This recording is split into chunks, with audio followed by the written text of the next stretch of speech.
the U.S. Supreme Court today overturned Roe v. Wade. Thousands of pro-abortion rights activists jammed New York City traffic, others blocking a Los Angeles freeway. Some of the demonstrators clashing with officers. Everyone here advocating and voicing for women's rights. Some experts actually believe that the reversal of Roe v. Wade is likely to trigger battles among states that could be unlike anything we've seen since before the Civil War. 50 years worth of women's rights in America overturned in an instant. For 50 years, women in America have had a constitutional right to an abortion.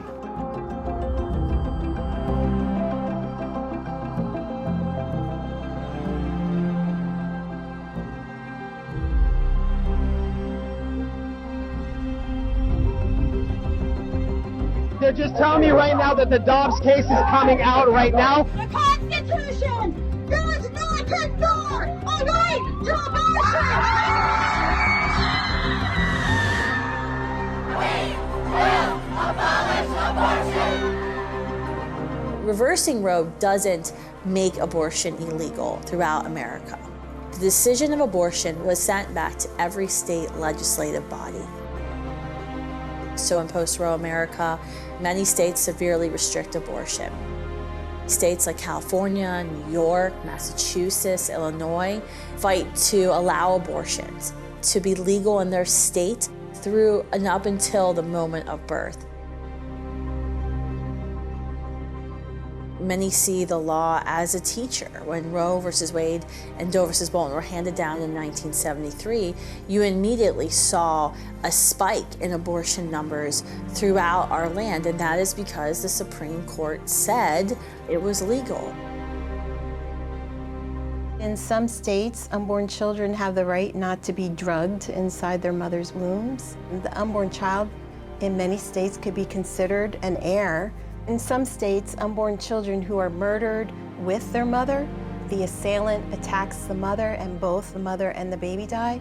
There could be 2 counts of murder. A Carpentersville man now faces felony charges in connection with an accident that killed a pregnant woman and her unborn child. An unborn baby killed in a hit and run this week. The accused driver made his first court appearance. He's facing homicide charges. In most states, the unborn do have the right to life in cases where someone might harm them. That is, except for the mother with the help of legal abortion.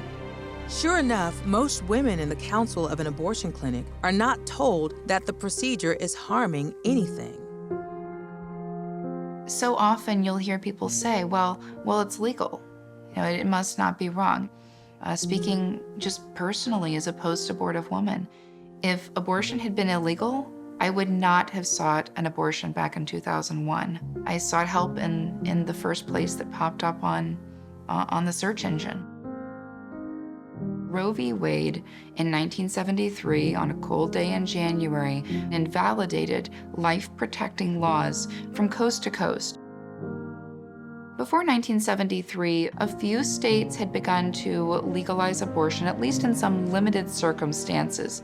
But for the most part, America was still a life-protecting nation with life-affirming laws. Long before the terms pro-choice and pro-life existed, abortion was illegal, and it was not yet a topic of widespread controversy. In the 1800s, 3 groups of people engaged in opposition to abortion: doctors, journalists, and the feminists. Anti-abortion laws were the result of advocacy by the early suffragettes, who were working hard in the fight for a woman's right to vote. Susan B. Anthony and Elizabeth Cady Stanton believed that abortion devalued women and that it furthered gender inequality.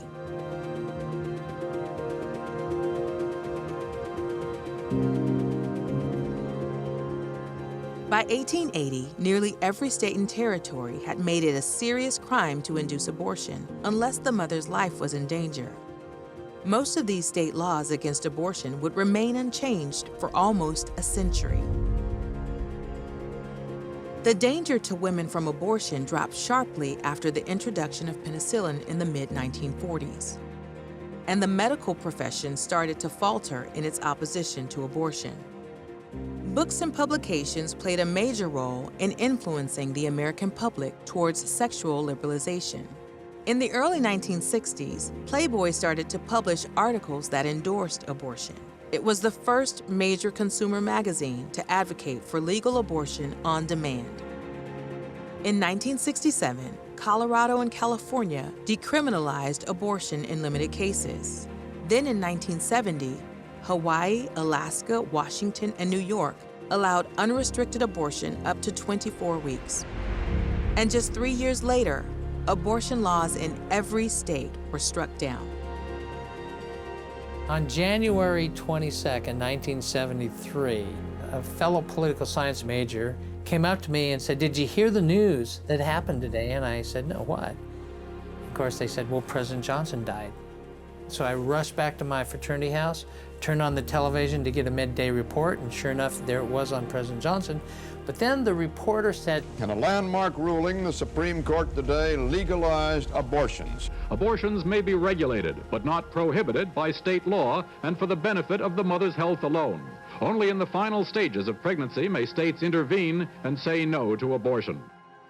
At the time when the country's attention was divided among the Vietnam War, the Watergate scandal, and the death of Lyndon Johnson, the Supreme Court issued its decision in Roe v. Wade. I remember thinking, who cares? Big deal. I had no clue or understanding the impact that that decision was going to have. To the contemporary feminists, the court decision was viewed as a victory for women's rights. This attitude was contrary to the early feminists. But how did this posture change? How did legal abortion become a factor in women's equality? My name is Bernard N. Nathanson.